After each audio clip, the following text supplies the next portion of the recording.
In 118-7, one man did what no Muslim leader had managed in nearly a century. He walked into Jerusalem, not with fire and vengeance, but with mercy. His name was Saladin, and this is the story most history books get wrong.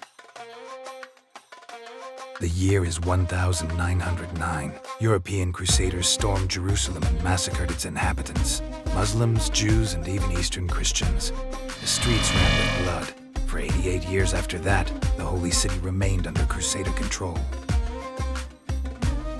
Saladin was born in Tikrit in 1137, ironically the same city as Saddam Hussein, centuries later. He grew up a Kurdish soldier, not a prince, no throne, no kingdom, no army of his own. What he had was something rarer: discipline, patience, and a reputation for keeping his word, even with enemies.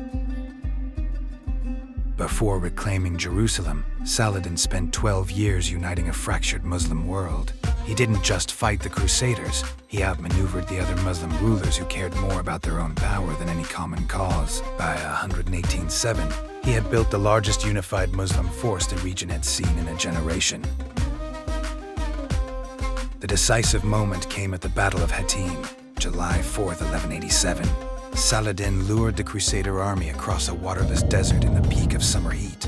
He cut off their water supply and set the dry grass on fire around them. By morning, the Crusader army was gone. The king of Jerusalem was captured. The road to the Holy City was open. When Saladin entered Jerusalem on October 2nd, 1187, the Crusader inhabitants expected the same fate their ancestors had given Muslim residents 88 years earlier. Instead, Saladin ordered that no civilian be harmed. He personally paid ransoms for poor prisoners who couldn't afford their own freedom. Churches were left untouched. Even the Crusader queen was given safe passage to the coast. Richard the Lionheart arrived 3 years later for the Third Crusade. He and Saladin never actually met face to face, but they exchanged letters, gifts, and even medical care for each other's soldiers. Two enemies who deeply respected each other. History barely knows what to do with a story like that.